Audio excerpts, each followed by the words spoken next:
Bismillahirrahmanirrahim. Assalamualaikum warahmatullahi wabarakatuh. Perkenalkan, nama saya Vina Nurfitri dari Program Studi Pendidikan Kewarganegaraan Fakultas Pendidikan Ilmu Pengetahuan Sosial Universitas Pendidikan Indonesia kelas 2019A. Kali ini saya akan memaparkan terkait dengan hubungan kriminalitas dan perubahan sosial dalam masa pandemi COVID-19. Salah satu tugas mata kuliah kriminologi di semester 4. Seperti yang kita ketahui, pandemi COVID-19 telah menyebabkan perubahan-perubahan sosial yang tidak direncanakan sebelumnya. Perubahan sosial yang terjadi secara sporadis atau secara tiba-tiba dan tidak merata dan tidak dikehendaki kehadirannya sebelumnya oleh masyarakat. Kondisi masyarakat yang belum siap menerima perubahan akibat pandemi COVID-19 tentu dapat menggoyahkan nilai-nilai dan norma sosial yang telah berkembang dan dianut oleh masyarakat selama ini. Harus diakui bahwa dampak pandemi COVID-19 telah memaksa komunitas masyarakat harus adaptif atau beradaptasi terhadap berbagai bentuk perubahan sosial yang diakibatnya. Masa pra-pandemi kini harus dipaksa untuk disesuaikan dengan standar protokol kesehatan. Sebab pandemi COVID-19 telah menginfeksi seluruh aspek tatanan kehidupan masyarakat yang selama ini telah diinteriorisasi secara terlembaga melalui rutinitas yang terpola dan berulang. Normal baru menekankan masyarakat pada perubahan perilaku untuk tetap menjalankan aktivitas secara normal, namun tetap merajuk pada protokol kesehatan yang kemudian harus dibiasakan. Meskipun begitu, penerapan normal baru tidak akan berjalan dengan maksimal apabila tidak disertai dengan kedisiplinan tinggi oleh masyarakat. Sebab pandemi COVID-19 telah memaksa kita untuk adaptif terhadap segala bentuk perubahan. Begitu juga hidup normal baru bisa saja akan menjadi budaya baru di masa mendatang. Seluruh negara yang terdampak pandemi COVID-19 termasuk Indonesia tentunya masih berupaya untuk dapat menekan maju penyebaran virus ini serta menanggulangi sejumlah efek bawaan yang bersifat non-medis, khususnya di bidang ekonomi dan sosial.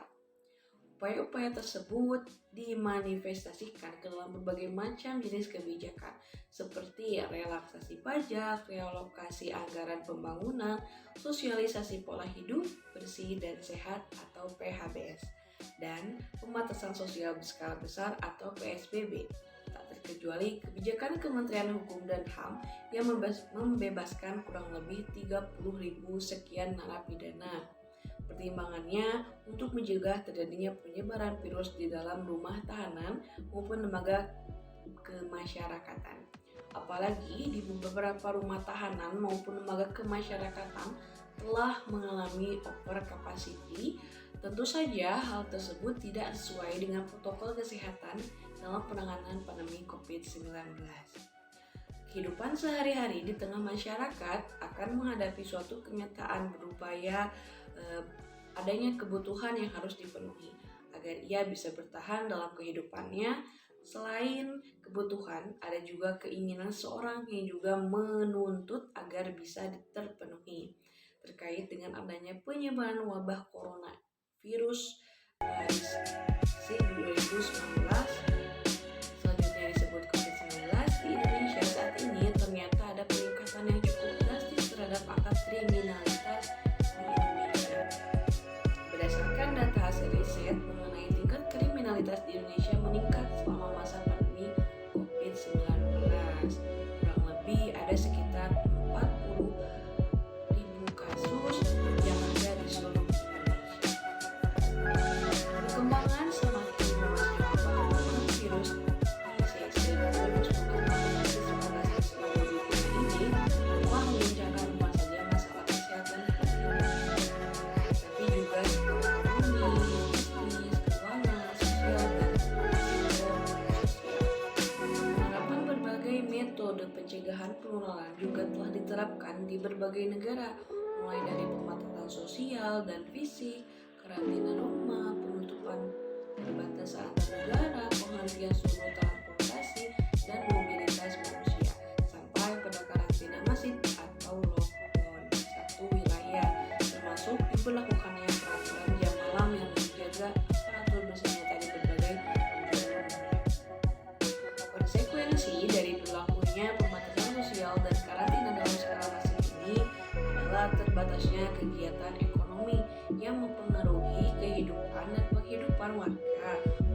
di kota-kota yang dikarantina, tetapi seluruh jaringan ekonomi dan finansial di seluruh Indonesia.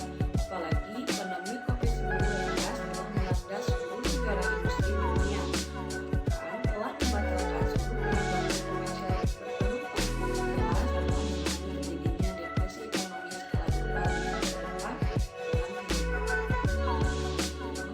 kebijakan pembebasan narapidana mulai melalui program asimilasi tersebut justru menimbulkan masalah baru di tengah masyarakat, yaitu meningkatnya kriminalitas. Meskipun suatu wilayah dalam status PSBB, terdapat beberapa jenis tindak kriminal yang dilakukan oleh para narapidana asimilasi tersebut, seperti pencurian disertai pembaratan yang dilakukan oleh para napi, terus pencurian kendaraan bermotor atau curanmor, pencurian disertai kekerasan atau curas, penjamretan sampai pembegalan. Sebenarnya tidak hanya napi asimilasi gitu ya, pelaku lain juga ada non-napi asimilasi yang memanfaatkan situasi pandemi serta PSBB juga semakin memperparah tingkat kriminalitas. Tentu saja hal tersebut membuat masyarakat menjadi semakin resah karena tidak hanya kondisi kesehatan mereka yang sedang terancam, tapi juga dihantui oleh tindak kriminal yang bisa saja mengancam nyawa. Beberapa pelaku mengacu terpaksa melakukan hal tersebut karena tuntutan untuk memenuhi kebutuhan hidup. Di tengah pandemi, banyak lapangan pekerjaan gitu ya yang terpaksa harus tutup. Ditambah lagi penerapan PSBB di sejumlah wilayah yang menghimbau untuk melakukan work for home atau bekerja dari rumah, membuat masyarakat kelas bawah khususnya napi asimilasi kesulitan gitu ya untuk memenuhi kebutuhan hidupnya. Pekerjaan-pekerjaan informal yang biasanya menjadi alternatif juga tidak dapat berfungsi secara maksimal karena ada beberapa aturan yang memang tidak memperbolehkan masyarakat untuk tetap di luar. Itu yang dapat saya sampaikan, semoga bermanfaat. Terima kasih sudah menonton videonya. Assalamualaikum warahmatullahi wabarakatuh.